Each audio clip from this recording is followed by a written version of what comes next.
రైతు రుణమాఫీ మార్గదర్శకాలపై MP DK అరుణ fire అయ్యారు. రుణమాఫీ అమల్లో కాంగ్రెస్ మరోసారి రైతులను మోసం చేసింది. ఎన్నికలకు ముందు ఇచ్చిన మాటలను మర్చిపోయి ఇప్పుడు షరతులు అంటోందని ఆరోపించారు. ఎన్నికలకు ముందు మోసపూరిత హామీలతో ఓట్లేయించుకుని ఇప్పుడు అమలు చేయమంటే మార్గదర్శకాల పేరుతో కాలయాపన చేసే ప్రయత్నం చేస్తోందన్నారు. 6 గ్యారంటీల పేరుతో ప్రజల్ని కాంగ్రెస్ నిండా ముంచిందని, ఏ ఒక్క హామీని కూడా ఇప్పటివరకు పూర్తిగా అమలు చేయలేదని ఎద్దేవా చేశారు.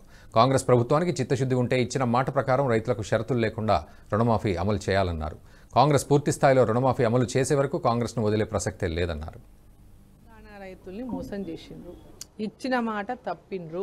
2 లక్షల రుణమాఫీ ఏదైతే చెప్పిండ్రో వాళ్ళు ఈరోజు అన్ని కండిషన్లు పెట్టి మమ అని అనిపించేటటువంటి కార్యక్రమాన్ని చేస్తున్నారు. ఈరోజు రేషన్ కార్డు ఉన్నవా, రేషన్ కార్డు ఉండాలనేటటువంటి ఒక నిబంధన పెట్టినట్టు మనం చూస్తా ఉన్నాం. అంటే ఈరోజు వాళ్ళు ఎన్నికల ముందు ఇచ్చిన హామీ ఏంది, ఇన్ని కండిషన్స్ ఈరోజు రైతు రుణమాఫీకి ఎందుకు?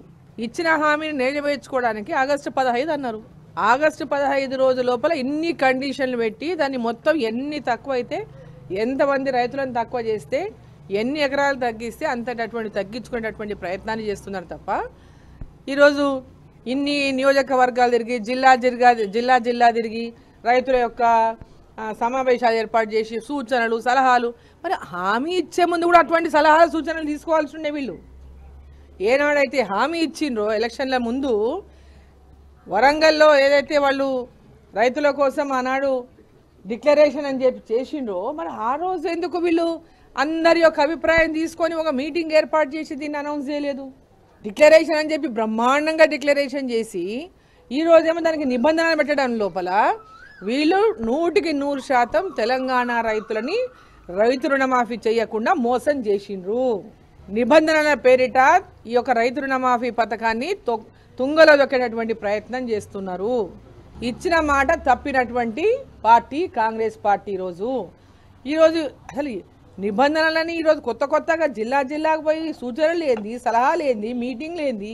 ఎన్నికల ముందు ప్రతి ఒక్కరికి రుణమాఫీ వర్తిస్తుందని చెప్పి 2018 తర్వాత వర్తిస్తుందని, అంతకుముందు ఉన్న రుణమాఫీ ఉన్న అంతవరకు ఉన్నటువంటి రైతుల ఏదైతే బ్యాంకులో లోన్స్ ఉన్నాయో వాటికి వర్తించదని, ఏంటి కండిషన్లు ఎందుకు? ఈరోజు ఎందుకోసం ఈ కండిషన్లు పెడుతున్నది?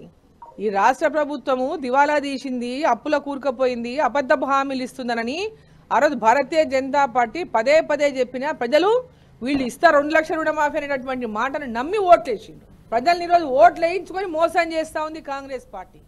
ఈ వీడియో మీకు నచ్చినట్టయితే లైక్ చేయండి, 10 మందికి షేర్ చేయండి. అలాగే కామెంట్ల రూపంలో మీ అభిప్రాయాలను మాతో పంచుకోండి. Nationalist hub group of channels ను సబ్స్క్రైబ్ చేసుకుని తెలుగునాట జాతీయవాద జర్నలిజాన్ని ప్రోత్సహించండి. ఈ వీడియో కింద ఉన్న బెల్ ఐకాన్ పై క్లిక్ చేయడం మర్చిపోవద్దు.